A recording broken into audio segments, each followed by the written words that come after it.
थी। पंडित जी इतने गरीब थे कि उनके पास खाने को रोटी नहीं थी।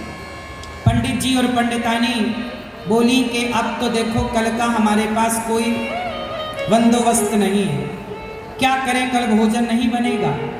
पंडित जी भिक्षा मांग कर लाते पर भिक्षा भी नहीं मिलती। पंडितानी बोली एक काम करो, जो आपने पुण्य किए हैं जाओ, यहाँ का राजा लोगों के पुण्य खरीदता है, जाओ आप अपने पुण्य बेच कर कुछ पैसे ले आओ। पंडित जी चले के राजा को पुण्य बेच देंगे। पंडितानी ने 4 रोटियां बनाई, अचार रखा। पंडित जी को कहा कि रास्ते में भूख लगे तो ये 4 रोटियां हैं और अचार है, खा लेना। पंडित जी चले राजा के यहाँ। राजा का दरबार थोड़ा दूर था, लंबा चलना था, कई किलोमीटर। पंडित जी चले जंगल से गुजरे। उस जंगल में वो बैठे नदी के किनारे और रोटी अपनी चारों निकालकर पंडित जी जैसे ही खाने वाले थे, एक बूढ़ी सी गाय, बिल्कुल पतली दुबली, जंगल से ना जाने कहाँ से गाय आई और पंडित जी की तरफ देख करके वो रम्हाने लगी। पंडित जी ने एक रोटी गाय की तरफ डाल दी।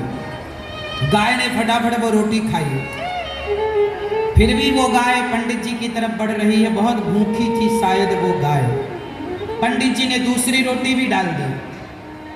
अच्छा, पंडित जी को भी बड़ी भूख लग रही थी, पर वो गाय का पेट भरा नहीं, तो पंडित जी ने तीसरी रोटी भी डाली, पर वो गाय के आंखों से आंसू बह ही रहे थे। पंडित जी को लगा शायद ये बहुत भूखी है, तो पंडित जी ने चौथी रोटी भी उसे डाल दी और पास में थोड़ा हरी घास थी, तोड़कर लाए और गाय को डाले। गाय खाई, पानी पी करके चली गई। पंडित जी के पास रोटियां बची नहीं, अचार बचा, तो अचार कोई चूस लिया और थोड़ा नदी का पानी पिया पंडित जी ने और राजा के दरबार पे गए। राजा से कहा, महाराज मैं पुण्य बेचने आया हूँ, मैंने जो पुण्य किए हैं उसमें से कुछ पुण्य बेचूंगा और मेरी दाल रोटी चलेगी। राजा बोले, लाओ आपके पुण्य खरीदता हूँ। राजा की पत्नी बड़ी पतिव्रता थी। राजा की पत्नी ने कहा, राजा ने कहा कि बताओ इसका कौन सा पुण्य खरीदे, कौन सा पुण्य उत्तम है। तो पत्नी इतनी पतिव्रता थी कि वो सब जान जाती थी। रानी जान गई। रानी ने कहा, महाराज इसने अभी अभी कुछ घंटे पहले गाय को 4 रोटियां खवाई, गाय को 4 रोटी देने का जो पुण्य है वही खरीद लो। राजा बोले, मैं आपने 4 रोटियां जो गाय को दान की वो पुण्य देना चाहोगे? ठीक है। एक तराजू बांधी गई, उसके एक पलड़े पर राजा का, वो ब्राह्मण का 4 रोटी दान करने का पुण्य रखा गया और दूसरे पलड़े पर हीरे मोती राजा ने रखा, सोना चांदी राजा ने रखा। राजा ने अपनी संपूर्ण दौलत लटका दी उस पलड़े पर 4 रोटी दान करने का जो पुण्य था, उस पुण्य का पार राजा की सारी दौलत ना पा सके।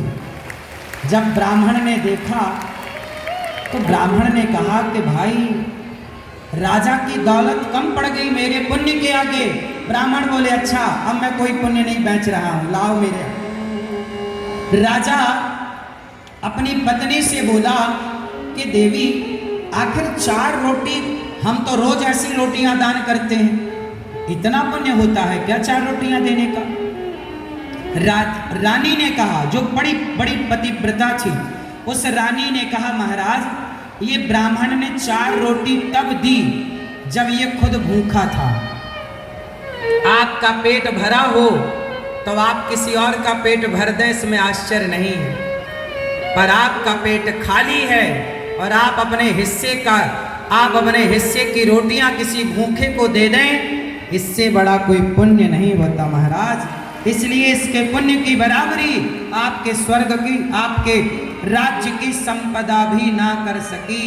तो याद रखना भक्तों, 4 रोटियां ब्राह्मण ने गाय को खवाई।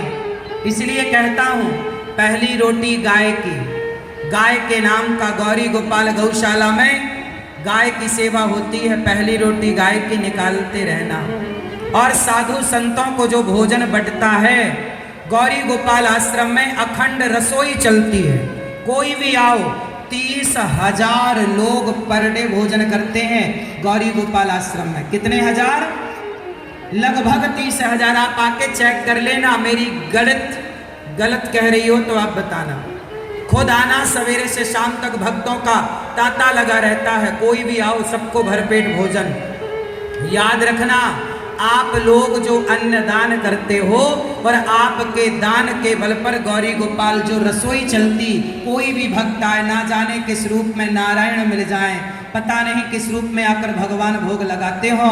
तो आपसे मेरी प्रार्थना है, आप भी रोटियों का अर्थात अन्न का दान करना कि आपके नाम का भी अन्न क्षेत्र गौरी गोपाल रसोई बांटी जाए, भक्तों को भोजन दिया जाए। वो जो अन्नदान आप करेंगे ना, उस पुण्य की बराबरी कोई राजा का सुख नहीं कर सकता। अन्नदान की बड़ी महिमा है।